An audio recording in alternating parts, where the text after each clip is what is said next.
Hi, I'm Brian Crombie, and we're going to be talking on the Brian Crombie Show. We're going to be talking about politics, arts, business, and social issues on the Brian Crombie Show on Canada One TV.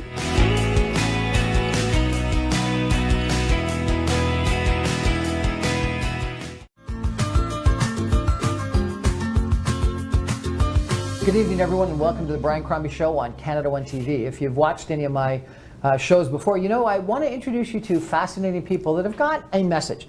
And I ran across this lady on social media that really had a compelling message about sort of limitless opportunities. And her name is Leslie Strong, and she's written a book called The You Factor, a handbook for powerful living. And she talks a lot about not only for really, it's for females more than anyone else, about how powerful females can be. And she says a recipe for a powerful life that can make you happier, more empowered, and more successful.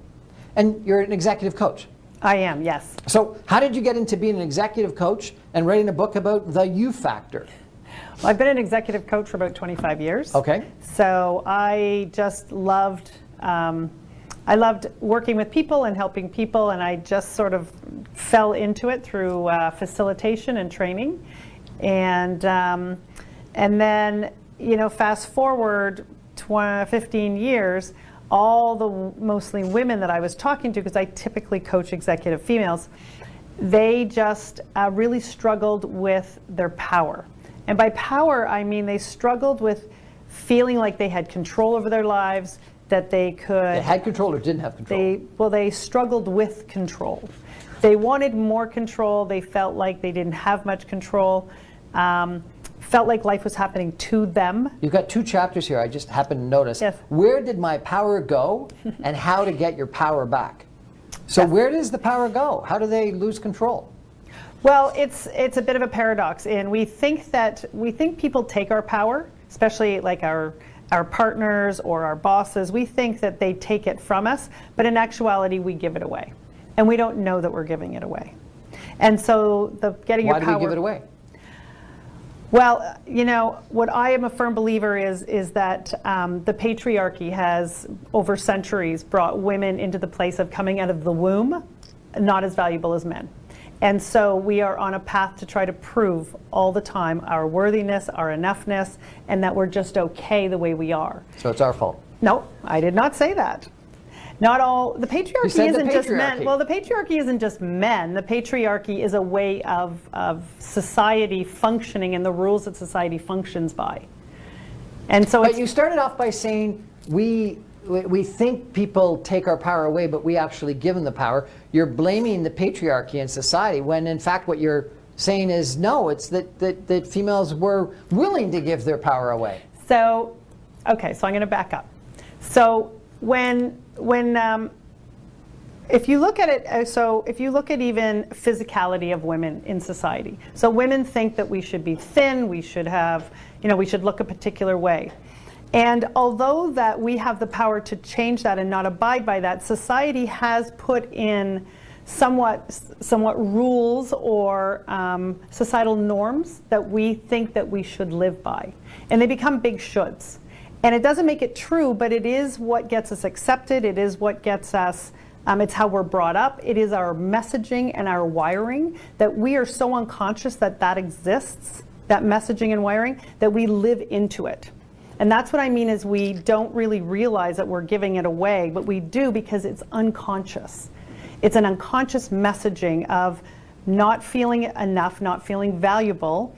And then what we do is we go blame our spouses or our partners or somebody, our bosses or the world, for our unhappiness, instead of then going, oh, now it's conscious. I need to go and figure out how I can do it for myself, how I can get my power back, how I can look at my belief systems, how I can look at how I'm looking at the world, and I can reclaim my own power. Okay, so how do you get your power back? You said look at your belief system. So what? A belief system that you don't have to be thin.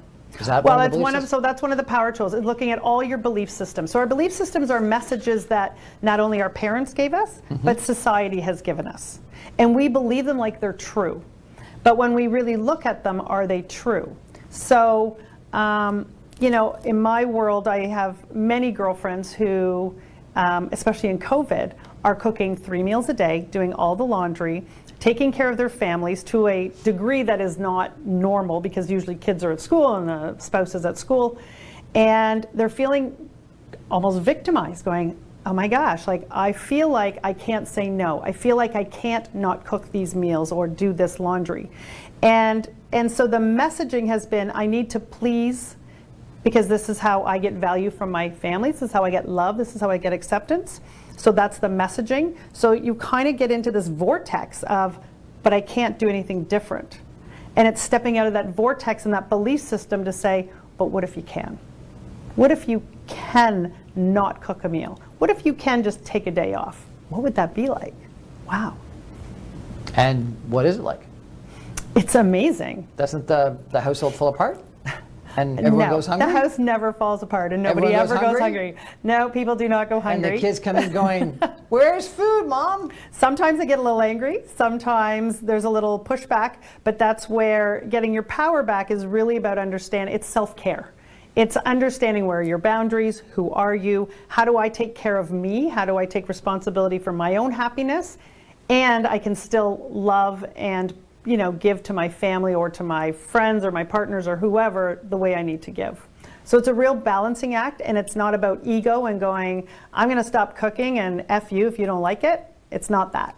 It's, I'm going to take care of me, and you guys can order in, you can cook me a meal or whatever, but I'm taking care of me and not feeling guilt. The big thing is not feeling guilt. So this is interesting that you're saying that females took on this unbelievably heavy workload during COVID-19. Why was that? Well, because women are traditionally, again, this is back to centuries of wiring, women are traditionally the domestic engineer, the domestic engineers, a domestic housekeeper.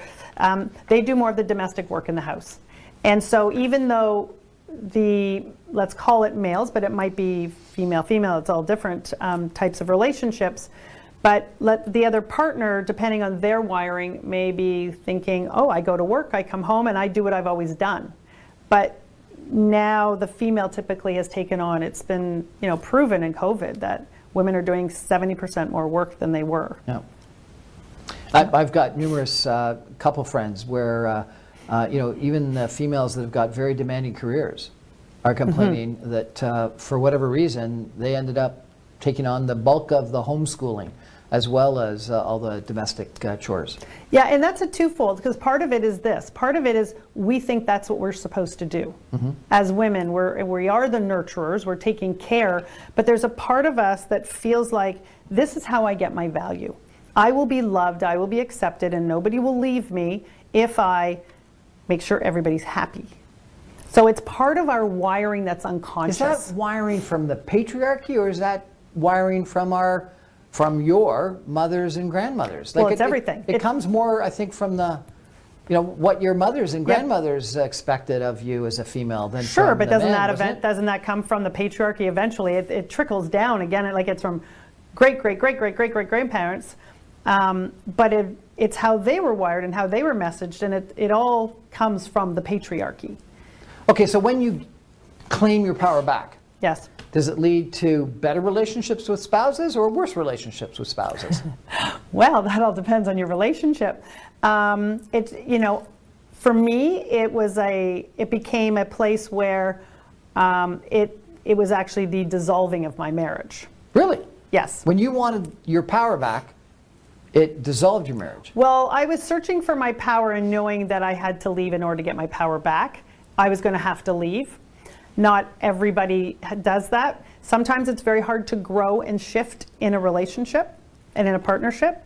And so, in my situation, as I got my voice and I had my power, I was considered cold and bitchy instead. And I was like, no, you're just not used to me saying no. And so that growth on two people's side wasn't going to happen. And so I went and grew by myself. For some people, they can work it out. I have a girlfriend who's worked it out beautifully as she's gotten her power back in her marriage. And it hasn't been easy. It's been a couple of years of a tough road, but they've done it, and it's very possible, and everybody's happier for it. We're chatting with Leslie Strong, The You Factor, a handbook for powerful living. We're talking about getting your power back, particularly if you're a female in a relationship where you don't have power. Fascinating. We're going to take a break for some messages and come back more with Leslie in just a minute. Stay with us.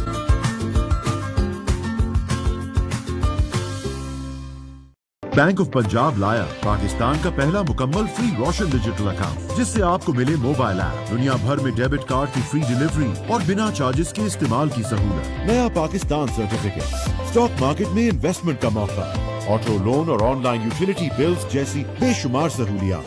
अभी www.bop.com.pk पर online रोशन digital account form fill कीजिए और पाइए excellence unit के जरिए 24 घंटे dedicated services. Bank of Punjab, रखे हर फर्द का ख्याल। ओंटारियो का कोविड-19 प्लान फैलाव को रोकने और जिंदगियां बचाने में मदद फराहम कर रहा है। जब तक हम सबको वैक्सीन नहीं लग जाती, मास्क पहनें, अपने हाथ धोएं और फासला रखें। हम अब तक इकट्ठे चलते रहे हैं और पूरे ओंटारियो में रोजाना हजारों लोग वैक्सीन लगवा रहे हैं। आपकी बारी जल्द आने वाली है। ओंटारियो के वैक्सीन प्लान के बारे में मजीद जानें। अदायगी शुदा मिन जानिब हुकूमत Ontario. Century 21 Kingdom Realty. We take delight in helping people succeed whether they are our clients or agents. Worldwide recognized brand, game-changing technology, state-of-the-art marketing, industry-leading training, stunning office, great location, great commission splits, first access to pre-construction projects. If you want to be even more successful in your real estate area, join the Century 21 Kingdom Realty. To join our team, call 416-560-9559 or visit our website www.jointhekingdom.ca. Century 21 Kingdom Realty, 1099 Kingston Road, Pickering, Unit Number 2, Ontario. Here's to the people, pioneers searching for better, ambitious fortune seekers in strange new places. They're the inspiration behind Zoom, the fast and secure money transfer app from PayPal.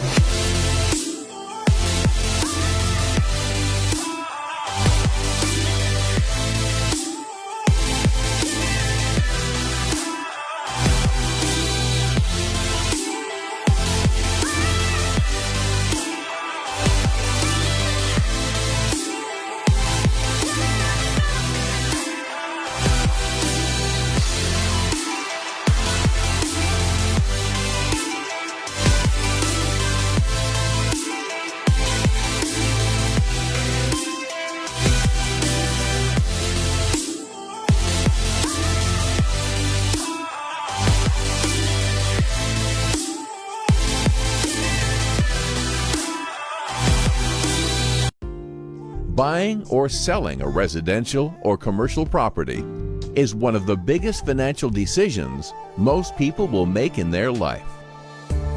The real estate lawyers at Alum Law Chambers will guide you through the complete real estate laws to ensure your transaction completes on time and your dreams come true. Reliable and affordable. Alum Law. Was your family or business prepared for this financial crisis? Want to learn how I prepare my clients with the essential financial planning pyramid for any financial crisis come their way? Hello, this is Zahid Sayed from Arooj Financial.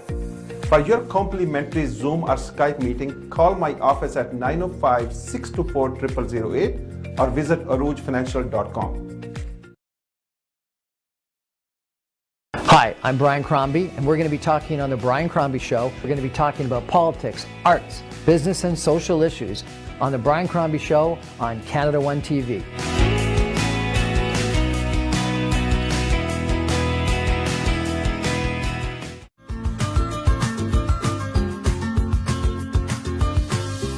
Welcome back to the Brian Crombie Show on Canada One TV. I'm having I think, an interesting, spirited conversation with a power dynamic going on here with Leslie Strong, who has written a book about power relationships and how to get your power back. It's called The You Factor, a handbook for powerful living. And Leslie, you started out as an executive coach. Yes. And you were primarily coaching female executives. Yes. And did this start right from day one with the power, or is this something you learned over time that getting power back was an issue for executive females? It's something I learned over time with clients, and I started to see in my own life. And so it was not something that happened right away at all. Okay, and so therefore in the executive coaching, what would you be doing typically? If it's not power, you're talking about what kinds of issues with leaders? For leaders, usually what would happen is they were looking to advance in an organization and having a hard time. They were doing more work than their counterparts, and they were struggling with how to run their families and how to work. So work-life balance. Work-life balance, work-life flow, as I call it. Or having issues, interpersonal issues with their colleagues or their team members.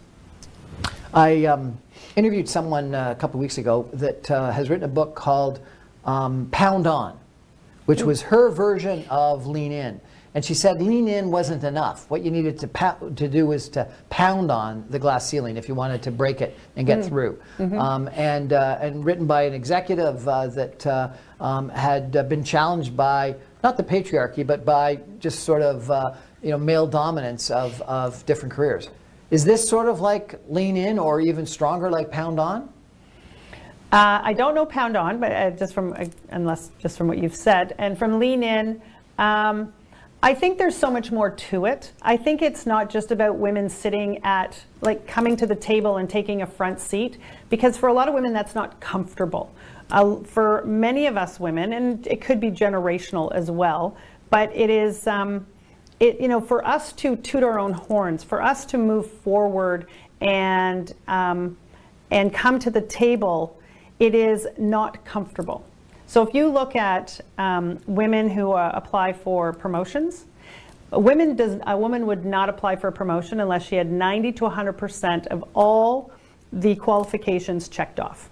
A male will come to the table and apply for that promotion when he has 50 to 60% of those. So we have check more marks. confidence. Yes, that is one thing. But it's beyond confidence. Again, it goes back to this value piece, which is so fundamental for women, that we just never feel like we are equal, because we have never been equal. The wage gap still exists. Is this imposter syndrome that I hear about? I think that's, I guess what I'm talking about is something so fundamental in our hearts and souls, and it's unconscious that it's not even, it becomes imposter syndrome, but lots of men have imposter syndrome too. Do they? Okay. So it's not completely imposter syndrome. It's really a sense of self-value, and it's, am I worthy and am I good enough? And most women, not all, but most women have a challenge in this area. And that will fundamentally affect every single dynamic and power dynamic in our lives. It's interesting. You've been an executive coach, you said, for 25 years. Yes. And you've been training female executives about how to be more successful, and if not lean in, at least challenge the hierarchies. And yet you say in your own relationship, you didn't have power. And when you tried to take power, or at least take your own power, not have power generally, but take your own power back, your own relationship dissolved. Yes. You seem so confident and powerful. It seems like there's a discontinuity here. And that's the paradox, though. That's the paradox. So were you one person at work and a different person in the home? No. No, but again, it's a wiring. It's a value. It's a value proposition at home, in partnerships and in relationships. There's a power dynamic in them, right? And we have where we are trying to get love and acceptance from people, and what we do to do that. And that's a wiring conversation. It's a Jungian shadow conversation. And a what? Jungian psychology. So it's shadow. So shadow is the parts of us we do not want people to see. We push them down, we repress them. Because they're the parts of us that cause us shame, that we think, well, if people see that side of us, they won't like us very much, or they won't love us. And we want to be liked. And we want to be liked, we want to be loved, we want to be accepted. It's survival as a child, and you learn this stuff very young, and then you bring it forward and you try and cover it up. And a lot of the time it's unconscious and you don't even know it's there. You don't remember you covered it up. And these run our relationships, and they run our power. And so it's really about sort of diving in and saying, okay, well, what's unconscious? What do I need to know that's getting in my way of just being me, being authentically me? Can you have it all? Can you have work-life balance? Can you be powerful as a female and still have a happy home life and a good relationship? I don't see why you can't have it all. There's no reason why you can't, but I just think it takes a lot of work.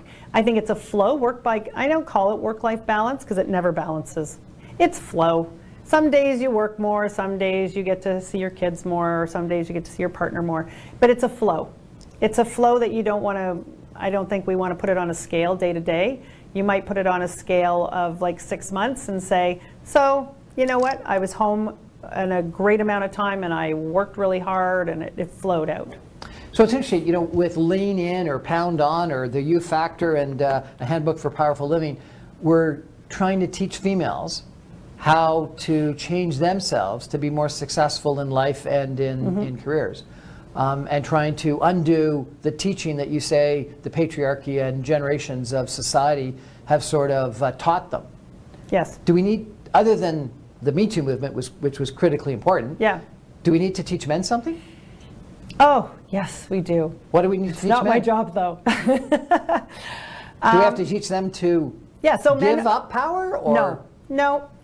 With men, I think the teaching for men is to listen, to be empathetic, and to understand that people don't think the same way. Can men listen and be empathetic? Yes, they can. Anybody can learn. The brain is a muscle. Anyone, it's a muscle. The brain's a muscle. You can learn. Some men can't, though. I'm sure of it. I've met a couple. So what is it that we have to teach men? Listen, empathy, what else? I think self-awareness. I think men, as like women, it's all about self-awareness and understanding how you're wired and who you are so that you can be authentic. And when you're authentic, you can be compassionate, you can be empathetic, and your power doesn't become a screw you, I don't care what you think, or I'm just going to go and I'm going to pound that glass ceiling or whatever. It's not ego-based, it's not aggressive, it's not about status and money. This kind of power is about your confidence. It's your ability to make choices from your authentic self and to stand in your truth and be okay there and be okay in your own skin. And so are you saying that a lot of females aren't authentic? They're not standing in their truth? They're lying about who they really are and what they really think? Not all the time, but yes. There are a lot of sometimes. Because of societal pressure or the patriarchy? Yes. They're fooling themselves into being weaker and more... Oh, no. You can't use that word, weaker. Okay, less powerful. Yes. Giving up their power. Yes. Because we look at it like being subservient or more subservient. Well, we look at it like we're pleasing and we are doing the right thing for our life. It is not about being subservient, although it might look like that. Those are words that I don't really like personally, but that's because it's not actually what we think it is. We don't think we're being subservient, even though it may look like that. We think that we're loving our families unconditionally, but what we might be doing is loving them more than we love ourselves and taking a chip off our own self-esteem every time we please them when we then need to also please ourselves. I interviewed someone who told me that that one of the challenges that people have in loving in an inauthentic way is they become doormats and they get walked upon. Yes. And it's not an equal relationship. Is that the problem? Yes, and that's giving up your power. Because they want to be liked too much. Because they want to be liked too much. Yep. If people want to read your book or access your executive coaching, consulting, and other activities, how do they do that?